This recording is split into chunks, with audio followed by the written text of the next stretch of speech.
Bem, irmão Cláudio? Pai do Senhor, irmão. Tudo bem, senhor? Tudo bem. Não tem como.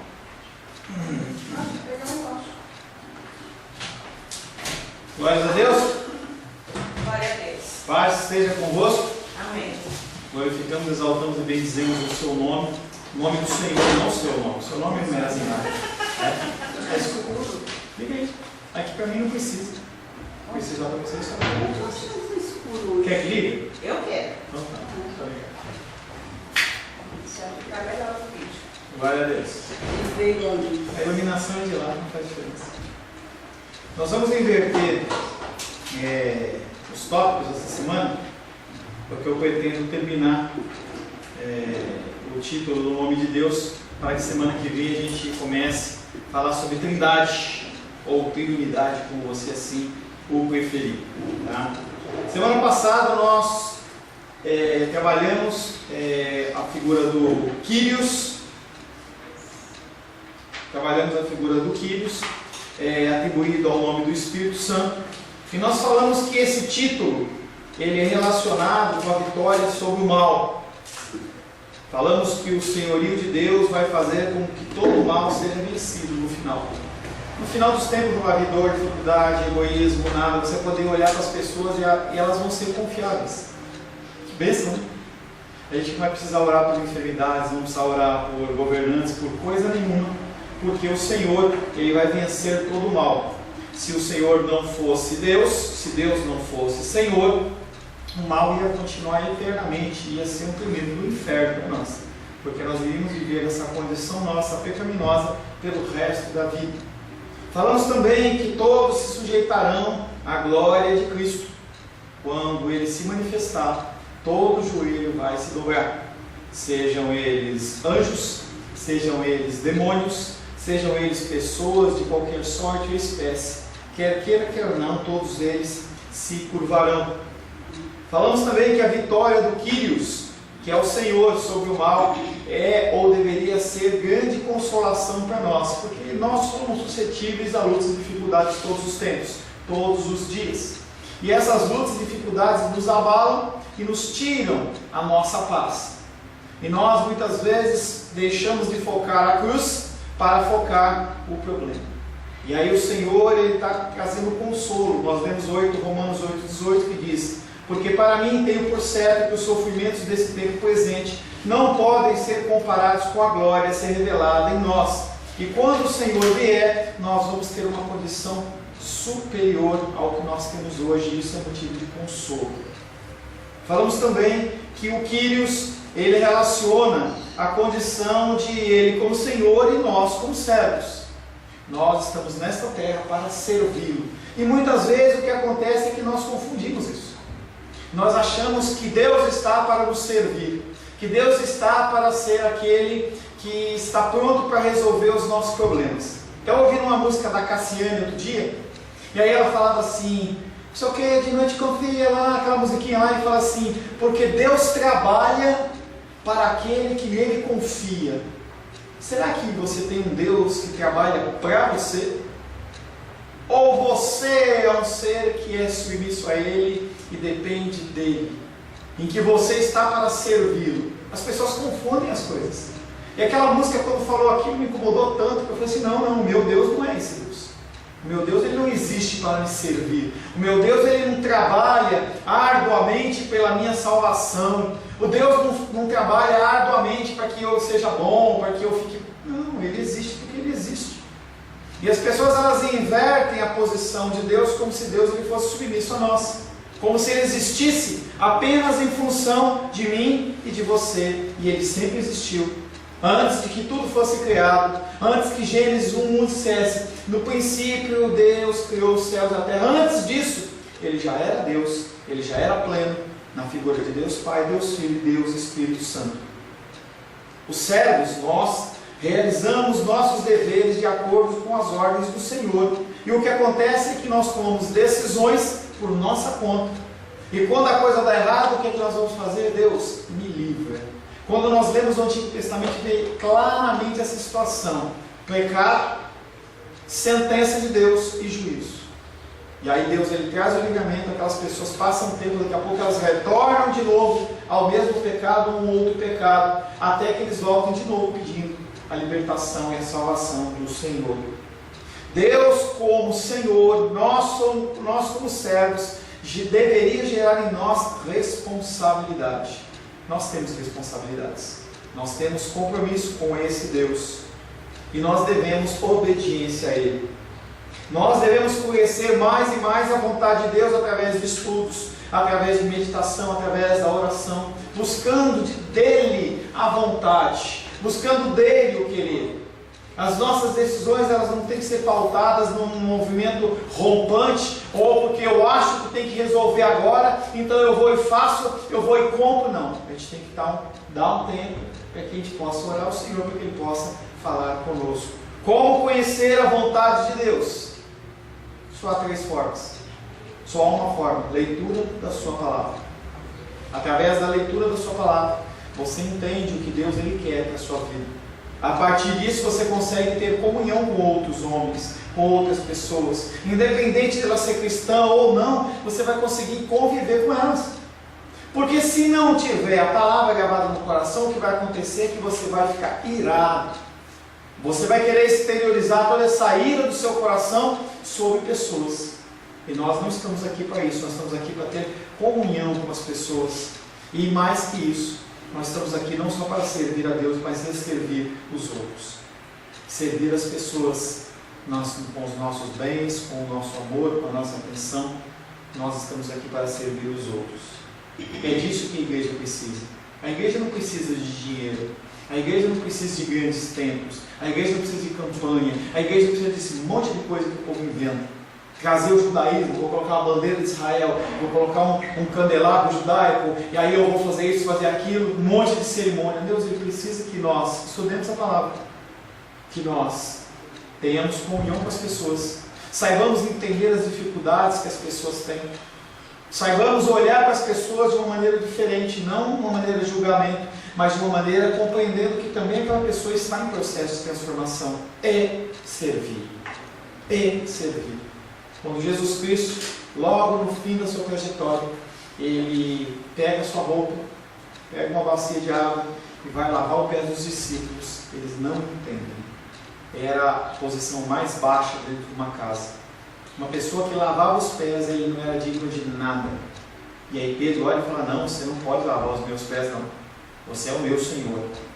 E aí Jesus fala: se você não deixar eu lavar os seus pés, você não tem parte comigo. Jesus Cristo mostrando que ser servo faz parte do cristianismo.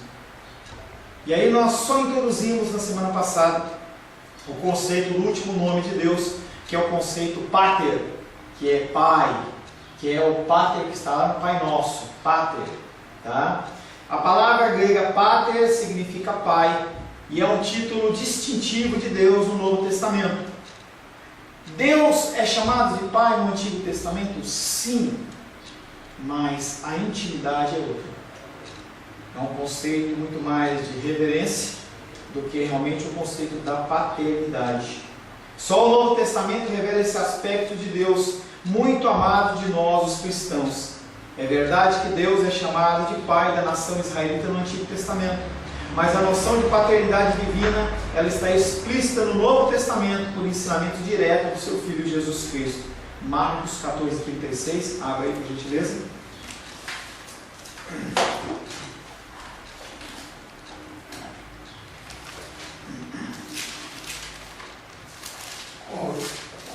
Marcos, Evangelho de Marcos, capítulo 14, verso 36. E dizia: Abba, Pai, tudo te é possível. Passa de mim este cálice. Contudo, não seja o que eu quero, e sim o que tu queres. Nesse momento de maior dificuldade de Cristo, ele vai a Deus com uma petição. E ele não fala só pater, ele fala Abba, pater. Que ele está falando sobre intimidade, ele está chamando ele de paizinho. Ele está falando: papai, eu sei que tudo te é possível. Passa de mim esse cálice. Contudo, não seja o que eu quero, e sim o que tu queres. Há diferença entre uma petição de um filho para um pai, de uma qualquer outra pessoa para um ser humano. Há diferença. Há diferença. Há diferença, inclusive, por mais que a gente não queira, há diferença entre um filho biológico e um filho que não é biológico. Há diferença. Nesse sentido, é muito mais do que dentro da esfera física, muito mais dentro da esfera emocional. Ele está falando de Deus para Deus, está falando de essência. Pastor, você está falando da diferença, né? Inclusive, de um filho biológico para um adotado, por exemplo. Às vezes o adotado até é melhor, que dá muito mais alegria, consolo, do que o biológico. Querida, normalmente, se você tiver um filho biológico, não estou falando que é regra, mas se você tiver um filho biológico e tiver um filho adotado, normalmente o que acontece é que o filho biológico, ele é um filho que ele tem mais regalias, tem mais alguma coisa, é diferente. É diferente, eu não sei te explicar, não tem como te mostrar, mas é diferente.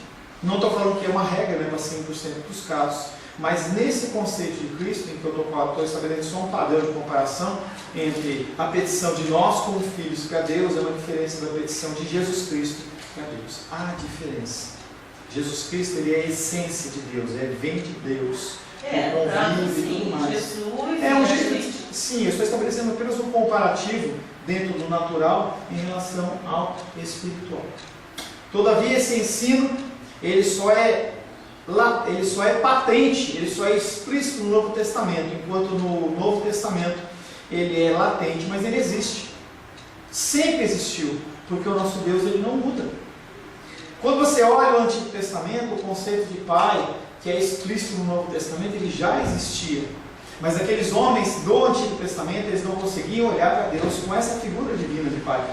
Porque eles achavam que Deus, ele era um senhor feudal, que tinha constituído regras, e que eles tinham que cumprir essas regras e mais nada. Então eu cumpro a minha obrigação com você, só isso, e acabou. Que é toda a problemática que é desenvolvida no Antigo Testamento, que aqueles homens e mulheres, eles praticavam as leis cerimoniais, mas era só aquilo. E aí eles cometiam os pecados de toda sorte e espécie, ia lá e matava o bichinho. E aí Deus fala, eu não tenho prazer com sangue de bodes e de carneiros e de vacas, eu tenho prazer em que você seja obediente. Essa é a minha alegria. E as pessoas, não, eu tenho regras, eu quero isso. É o problema que Cristo tem com os fariseus, porque aqueles homens, eles queriam apenas regras. É um problema de algo que eu estou estudando de um livro, que ele mostra a figura do filho pródigo, e quando nós olhamos o filho pródigo, parece que o primeiro, o mais novo, ele é o ruim, e o mais velho, ele é o bom, e não é. O mais velho é pior do que o mais novo. Em que a figura do filho mais velho, ele se submete ao pai, simplesmente para conseguir a sua herança. E o autor começa a discorrer sobre isso, mostrando a maldade do coração daquele rapaz, daquele mais velho. Em que ele sabia que aquele mais novo, ao ser inserido de novo na família, ele passava a ter direito à herança de novo quando o pai morresse. E ele não queria aquilo. E tudo que ele fez, ele fala, eu fiz isso, eu fui assim, e você nunca me fez. Ou seja, a motivação dele era receber algo em troca.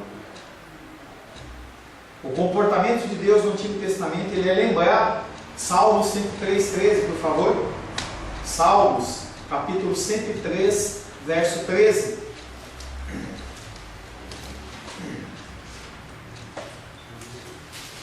Salmos 103. 13.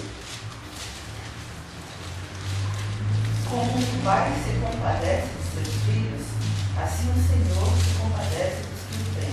Ah, pastor Paulo, então em Salmo 103:13 ele está estabelecendo muito uma motivação. Se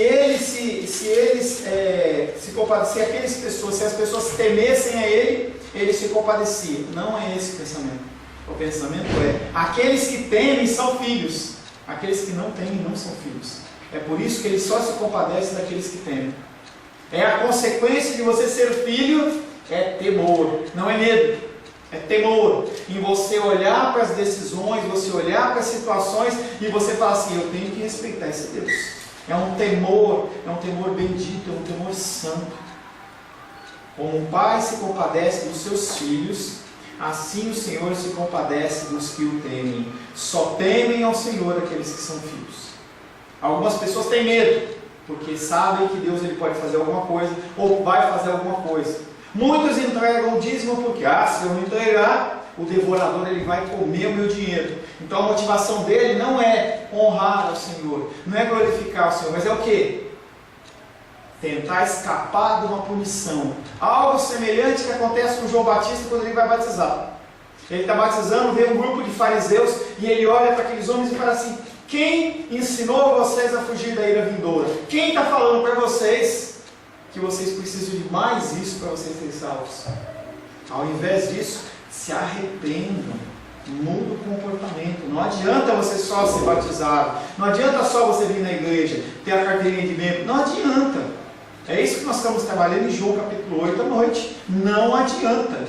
Isso aí é nada. Simplesmente você está investindo o seu tempo em algo que não tem fruto nenhum. O que vai acontecer é que no dia do julgamento, você vai para o inferno e você vai falar: Senhor, mas eu frequentei, eu fiz, o que o Senhor mandou eu fiz. E aí ele olha e fala: não te conheço. Não te conheço. O comportamento de Deus como Pai no Antigo Testamento é lembrado nesse salmo, mas ele não é regularmente chamado de Pai dos seus filhos no Antigo Testamento, embora ele se comporte como tal. O uso que Jesus faz do nome Pai. Efésios capítulo 1, verso 3.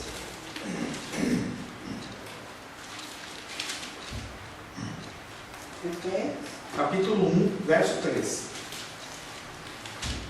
Bendito Deus e Pai de nosso Senhor Jesus Cristo, que nos tem abençoado com toda sorte de bênção espiritual nas regiões celestiais em Cristo. Aí o apóstolo Paulo ele abre a carta de Efésios falando sobre o Pai, bendito Pai de nosso Senhor Jesus Cristo. Não é qualquer Pai. Ele está especificando a figura da paternidade desse Jesus Cristo ao qual ele prega.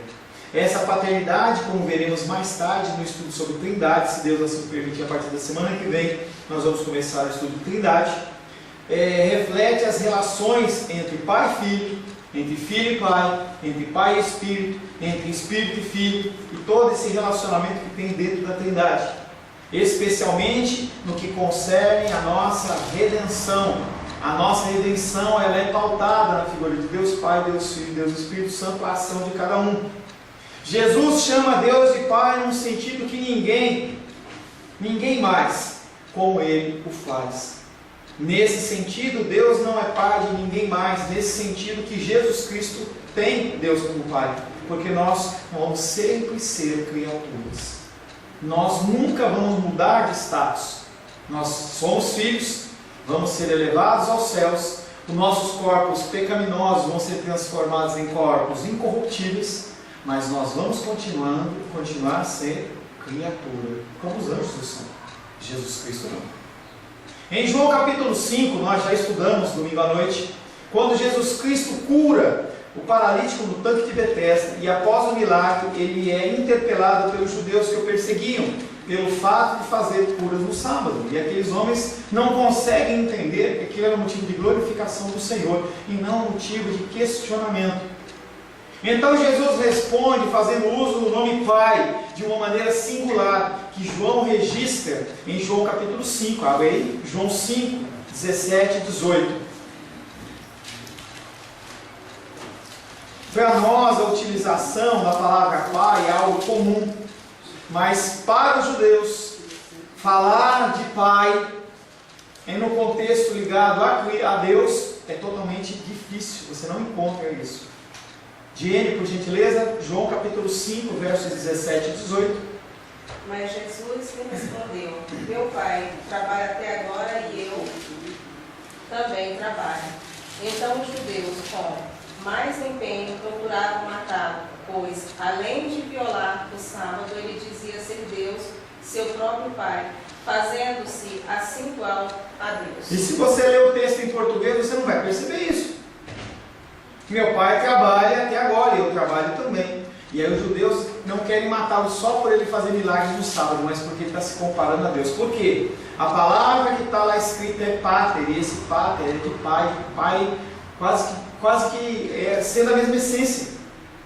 E eles conseguem entender dentro do discurso de Jesus, que Jesus está falando assim, Eu trabalho igual meu pai, que eu sou Deus, e ele também é Deus. Nós não paramos de trabalhar. Através da sua resposta, Jesus deixou bem claro aos ouvidos dos judeus qual era a relação entre ele e Deus. Ele não era simplesmente um homem como eles, mas o seu relacionamento era de alguém que possuía a mesma essência. Se uma pessoa não fala que Jesus Cristo ele é Deus, ele não é cristão. E aí você pode perguntar para parente, você pode perguntar, quem é Jesus Cristo para você? Se eu perguntasse para você, quem é Jesus Cristo? Será que você vai parar no Filho de Deus? Porque as pessoas têm medo de falar que Jesus Cristo é Deus. Não, Jesus Cristo é Deus. O conceito, um dos pilares, ou o pilar do cristianismo é Jesus Cristo, ele é Deus. É o Deus encarnado. E as várias denominações, elas falam, não, Jesus Cristo é um Deus, Jesus Cristo é o Filho, Jesus Cristo é qualquer coisa, mas ele não é Deus, ele é diferente. Não, ele não é diferente, ele é Deus. Qualquer pessoa que não diga que Jesus Cristo é Deus, ele não é cristão. Mas carrega uma cruz no peito, vai na igreja no domingo, não importa. Qualquer pregação que não coloca Deus no centro, Jesus Cristo no centro, não é igreja bíblica. E aí você vai começar a ficar preocupado, você começa a ouvir as pessoas a discorrerem dentro das igrejas, e você vê que eles não são cristãos. Praticam a Santa Ceia, praticam dízimo e oferta, cerimônia religiosa do casamento, tem reverência, canta hino, tem pastor, e não é cristão, porque não reconhece Jesus Cristo como Deus. O Pai era dele, como de nenhuma outra pessoa, porque era uma paternidade exclusiva, de natureza divina. Os judeus perceberam a diferença da paternidade de Deus com relação a Cristo, em comparação com a paternidade comum entre eles. Nós temos vendo em João capítulo 8 exatamente isso, em que Jesus está falando, Deus é o meu Pai, e eles falam, não, nós somos de Abraão, ou seja, Deus também é o nosso Pai. E ele fala, não, Deus é o meu Pai, porque eu faço o que eu vejo Ele fazer, o que Ele manda eu fazer, eu faço. Vocês não são filhos de Abraão, pelo contrário, vocês são filhos do diabo. Olha que declaração forte. Ele não está falando com qualquer um, ele está falando com a liderança religiosa de Israel. Vocês são filhos do diabo. E ainda dá motivação. Se vocês fossem filhos de Abraão, vocês estariam fazendo o que Abraão faz, ou fez. O que Abraão fez, ele não infringiu as normas, ele não infringiu as regras. E vocês estão querendo matar um inocente. Eu sou inocente, porque eu quero que vocês me mostrem. Vou tratar hoje à noite. Da mesma maneira que Daniel, ele foi preso e ele foi jogado na cova dos leões, a partir não da lei normal, mas através de algo que eles encontraram dentro da lei de Deus, não que ele não cumprisse, mas porque ele cumpria. A mesma coisa é com Cristo. Eles não conseguem provar que Cristo estava errado, que ele estava equivocado. Eles vão mandando pessoas após pessoas para tentar fazer com que Cristo caia no erro, e não conseguem. Então a morte de Cristo pela mão dos judeus é algo que não é uma obra de Abraão. E se você não age conforme as obras do Senhor, você não é filho de Deus, você é filho do diabo. E os judeus não conseguiam engolir isso. Essa filiação de Cristo com relação ao Pai era algo muito profundo, pois o deixava no mesmo pé de igualdade com Deus. E eu confesso que devia ter sido bem difícil você engolir essa história. Toda uma cultura, 1000, 2, 3 mil anos, 4 mil anos, sei lá, 3 mil anos, em que há toda uma direção, e aí Jesus Cristo ele vem dando um novo entendimento. E aqueles que não têm a mente de Cristo não conseguem entender. Não conseguem entender. As pessoas não conseguem entender em você abrir mão de uma festa, ou você abrir mão de dormir, para você vir para a casa do Senhor. Por quê? Por quê? E aí muitos vêm como curiosos. Será que é algo diferente? Será que é um coaching? Será que é algo... E aí muitas pessoas elas são atraídas por essas técnicas. Mas outras não. Quem não? Os filhos de Deus. Jesus foi muito enfático em dizer que Deus é o meu Pai, coisa que nenhum judeu se aventuraria a dizer de si com relação a Deus. Jamais alguém se faria igual a Deus. Para aumentar o ódio dos judeus, Jesus ainda se fez igual ao Pai, ao reivindicar fazer as mesmas coisas que o Pai faz. João capítulo 5, versos 19 a 22. Por favor. Evangelho de João, capítulo 5, versos 19 a 22.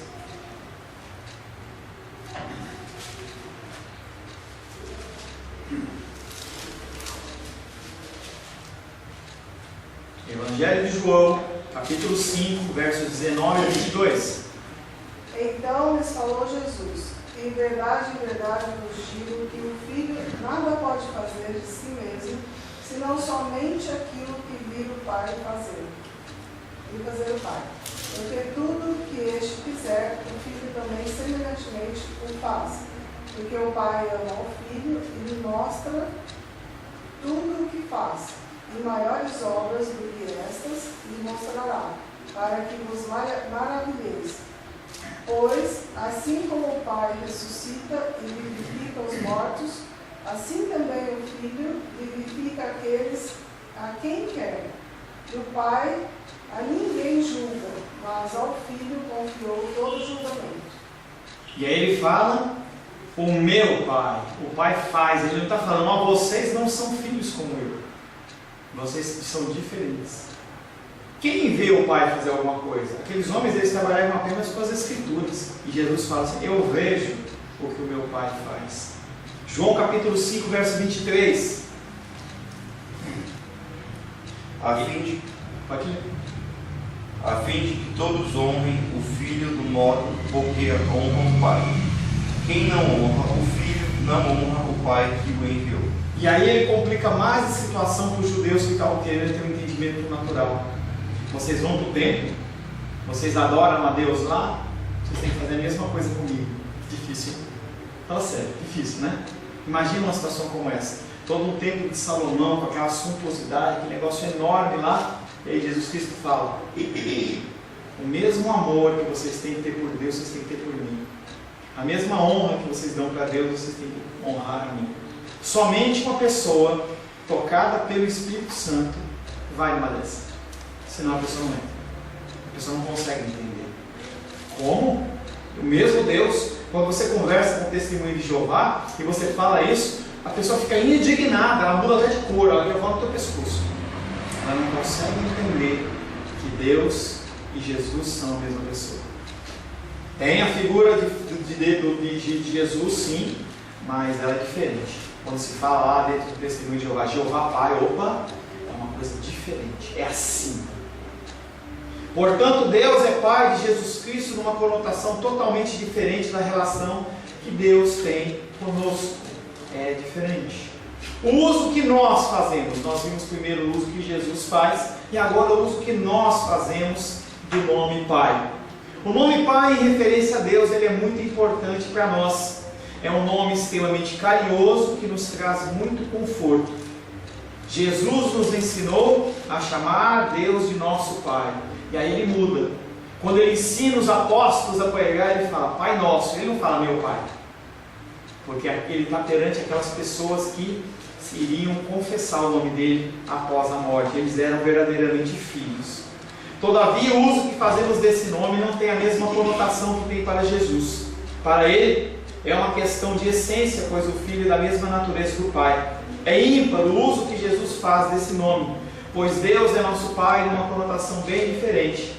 Por causa da nossa salvação é que podemos chamar Deus de Pai. Em amor, Deus nos adotou como seus filhos. Por causa do sacrifício de Jesus Cristo na cruz do Calvário, nós somos adotados. E se por algum acaso Jesus Cristo tivesse mudado de ideia e não tivesse sido crucificado? A gente não era filho. Porque o sangue dele é o que cobre a nossa multidão de pecados e permite que nós possamos ir a ele. Se nós não tivermos a cobertura do sangue do Cordeiro e nós nos apresentarmos perante Deus, o que acontece? Fulminação, eliminação automática, deixa de existir. Um dos melhores textos sobre essa matéria é Gálatas capítulo 4. Abre aí. Eu vou ler.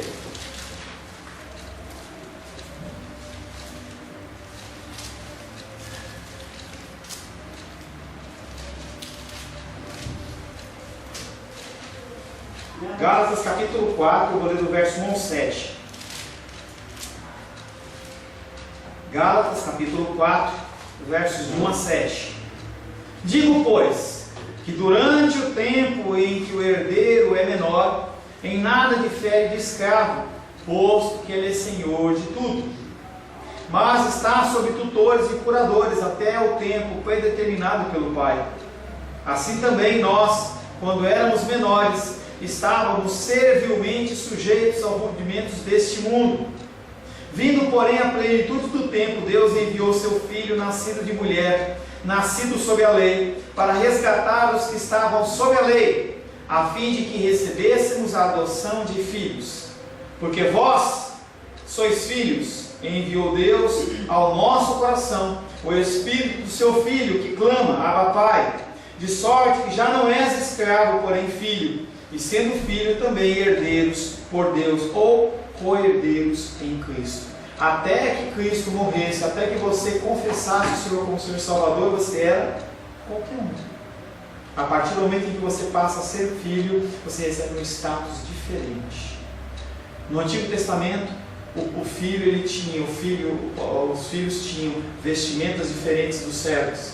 Eles tinham anéis nos dedos. A gente vê bastante isso em filmes medievais. O anel do dedo, selo, a importância daqueles símbolos. A partir do momento em que nós somos filhos, nós recebemos esses símbolos. Nesse texto de Gálatas, capítulo 4, versos de 1 a 7, Paulo fala a respeito da obra redentora de Cristo Jesus, que sendo o unigênito de Deus, morreu sob a lei para resgatar os que estavam sob a escravidão e como consequência também sob a maldição da lei, a fim de que recebessem a adoção de filhos. Havia uma maldição sobre as nossas vidas. Nada tinha esperança. As pessoas, elas vivem num mundo sem esperança, sem possibilidade, sem saber no que se apoiar. Aqueles que são filhos, não. Nós temos a promessa de Romanos 8, 28, haverá tempos melhores. O que você abre mão hoje, não é abrir mão da sua vida. A palavra de Deus diz que se você perde a sua vida, você a ganha. Mas se você ganha a sua vida, você a perde. Se você quiser viver a sua vida intensamente nessa terra, sem se preocupar com o viés espiritual, o que acontece é que na vida eterna você não vai ter a vida lá do Senhor. Pastor, mas a gente vê as pessoas fazendo viagens. Não tem problema de você viajar. Mas onde está Deus na história? Onde está Deus na coisa? A lei de Deus representa o seu padrão de justiça e tinha que ser cumprida. Nós vivemos debaixo de uma Constituição que ela tem que ser seguida. Essa semana, uma ministra quis fazer uma piada com a Constituição. A Constituição, ela não é mudada e transformada ao meu bel prazer. Eu não posso torcer a Constituição. E uma ministra que é uma ex-desembargadora, menos ainda ela poderia tentar fazer isso. Aquela mulher, desembargadora, aposentada, tinha um salário de em torno de 30 mil reais. E aí foi convidada para ser ministra dos Direitos Humanos, que o salário é outros 30. E ela fala, não, eu tenho que receber 60. Só que a Constituição está dizendo, não, o teto é 37, 30 e pouco. O teto é esse. Aí o que ela faz? Entra com uma petição para que a Constituição desse uma curvinha e pudesse atendê-la. A palavra de Deus, ela não tem essa curvinha. Se a Constituição do Brasil, ela não tem a curvinha, imagina a lei de Deus. É lógico que aqui os advogados, eles criam brechas, criam formas, porque não dá para você explicitar 100%. Então as pessoas, elas estudam para tentar furar algum bloqueio, mas em Deus não tem. Até os 10 mandamentos eles encontram brecha. Só que perante homens, perante Deus não há brecha. Quando a figura de Deus ele estabelecer o juízo final, quando Jesus Cristo for julgar vivos e mortos, você pode apresentar o pleito que você quiser, porque a justiça de Deus, aquela que está na palavra, ela não muda. Ela não muda. Não, mas eu acho que você quis dizer isso. Deus vai falar assim, não, eu não quis dizer isso. O que eu quis dizer foi isso, isso, isso, e você está errado. Você está condenado em relação a isso.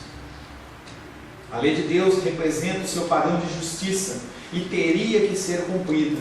Então Cristo nos substituiu, pagando todas as penalidades da lei, a fim que nos tirasse sob o jugo da lei, na condição de escravos, e nos colocasse na posição honrosa de filhos de Deus. Então Paulo usa duas expressões dentro desse texto de Gálatas, capítulo 4, verso 1 a 7. Uma grega, falando pater, e a outra é Abba, que também é pai, mas no sentido de um pai amoroso, um pai que está próximo.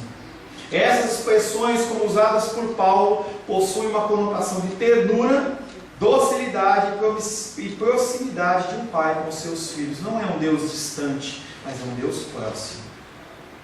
Não é um Deus que está lá e não vê o que está acontecendo. É um Deus próximo.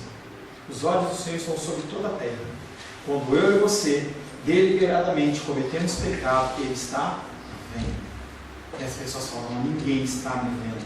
Não, Deus está vendo. Finalmente, que lições esse nome Pater nos traz? A primeira aplicação dos textos acima tem a ver com a atitude de Jesus Cristo com relação ao seu Pai, diante do que Ele fazia, como Deus que era. Jesus Cristo, como Deus, Ele se submetia à essência do próprio Deus. Parece estranho isso. Mas o conceito vai ficar mais claro para você quando a partir da semana que vem a gente tratar o conceito de Trindade. Não é um conceito que vai te elucidar 100%, porque não é possível. O conceito de três seres serem partes de um só não é um conceito natural para nós. O conceito é: três corpos não ocupam o mesmo espaço ao mesmo tempo. Mas na figura divina, sim. Na figura divina, Deus Pai, Deus Filho, Deus Espírito Santo, eles são um só e ocupam o mesmo espaço. Ele, Jesus Cristo, atribuiu a glória de todas as coisas que fez ao Pai. Que atitude do Filho diante do Pai! Quão diferente têm sido os pretensos fazedores de milagres nos dias de hoje, que proclamam seu próprio poder, a ponto de darem ordens ao próprio Deus e exigirem a libertação e a cura das pessoas, e a gente vê isso na mídia demais. As pessoas, elas acham que elas têm autoridade e poder e falam, vou colocar Deus na parede. Ele é obrigado a fazer isso. Se eu faço isso, Ele é obrigado. Se eu cumprir, eu tenho direito. Nós não temos direito a absolutamente nada. E essas pessoas, elas não entendem. Jesus Cristo, Direito a arder do fogo do inferno. Jesus Cristo, Ele entendia isso. E Ele mostrava para a gente, olha gente, vocês têm que agir desta maneira. Eu sou Deus, como vocês nunca serão. E mesmo assim eu me submeto à vontade divina da Trindade, na figura de Deus Pai. Vocês agem da mesma maneira. Outra aplicação aponta para o relacionamento entre Deus, o Pai, e Deus, o Filho. Havia plena harmonia entre ambos, pois eles são da mesma essência. Fica-nos o exemplo. Nós temos cada um uma função. Quando um casal entender isso, os divórcios vão acabar. Quando o casal entender que cada um tem um papel, cada um tem uma função, o divórcio acaba. Porque as pessoas, elas vão entender que elas são ligadas ao cônjuge através de Deus. Elas são submissas ao cônjuge através de Cristo. Não estou falando só da mulher, mas do homem também. Cada um cumpre o seu papel, cada um faz a sua parte. O que acontece é que no fim do trabalho, as coisas elas vão estar prontas. Se eu e a Rosângela decidimos fazer um bolo e nós começamos a trombar nas mesmas atribuições, dificilmente a gente vai ter um produto final. Agora, se eu sei que ela tem mais aptidão, sabe fazer aquilo, e eu não sei, eu me coloco como submisso a ela. Em que eu posso te ajudar? Vai lá e compra um óleo. Não, óleo não pode, né? De coco. Vai lá e compra uma farinha. Vai lá e compra tal. Qual compra? Aí ela vai falar, eu estou agindo, mas não quer dizer que eu sou menor do que ela, eu estou cumprindo um outro papel, que é o meu papel naquela função. E a gente tem que entender isso. O amor dos filhos aos pais não elimina o seu dever de obedecer. Os nossos pais merecem obediência. 10 mandamentos diz que nós temos que obedecer os nossos pais, desde que eles estejam dentro da palavra de Deus. Eu não posso, como pai, exigir que a minha filha trafique drogas, eu não posso exigir que ela se prostitua, eu não posso exigir que essas coisas, porque isso é contra a palavra de Deus. Mas tem muito pai que faz isso. O amor dos pais não elimina o dever dos filhos de obedecer. Aliás, é por amarem que obedecem. Também os pais, pelo fato de amarem os seus filhos, não deviam dispensar a obediência deles. Pai é o nome mais confortável e doce para nós, os seus filhos. De todos os grandes e excelentes e gloriosos nomes de Deus, a figura de Pater, de Pai, é o que mais nos toca intimamente e é o que é mais caro ao nosso coração. Ter Deus como Pai significa que estamos protegidos e guardados do seu amor. Deus como Pai, Ele te guarda e te protege. Guarda e protege. Guarda e protege. É o que a gente mais quer. Ser guardado por Deus e protegido por Ele. Como ato, reflexo de gratidão, todos os seus filhos deveriam amar o seu pai, não como objetivo para conseguir algo, mas sim como consequência. Você tem uma pessoa que te ama tanto, que naturalmente você devolve o mesmo amor. A melhor forma de fazer isso é imitar o filho unigênito, tendo os mesmos sentimentos que ele teve para com seu pai, sendo-lhe obediente em todas as coisas. Deus não está pedindo sacrifício para você, não está pedindo para você ir de joelho para lugar nenhum, não está pedindo para você ficar sem comer, não está pedindo para você entregar a sua casa, não está pedindo nada disso. Eles são obedientes. Eles são obedientes. E aí eu finalizo esse tópico do ser de Deus, dos nomes de Deus, falando que eu não anotei só o versículo, mas aquele que me ama guarda os meus mandamentos. E aquele que não guarda os meus mandamentos não me ama. Se você não guarda os mandamentos de Deus, você está dizendo para Deus assim: eu não te amo. Não adianta você levar um presente, não adianta você ter uma frequência, não adianta isso. Se você obedece os seus mandamentos, você está dizendo para o Pai: eu te amo. Se você não obedece, você está dizendo: eu não te amo. Pelo contrário, eu te odeio. Eu quero fazer a minha vontade. Uma afirmação forte, mas que é verdadeira e vai ser bem amarga no último dia do juízo. Feche seus olhos. Senhor Deus, queremos agradecer, Pai querido, por todos esses domingos aos quais nós tivemos o privilégio de estudar os nomes de Deus. Nomes que o Senhor mesmo deu a si mesmo para que nós pudéssemos conhecer teu caráter, conhecer o seu modo de agir, o seu pensamento. Não é um nome dado por outro ser, mas são nomes dados pelo Senhor mesmo, para que nós viéssemos a conhecer-te.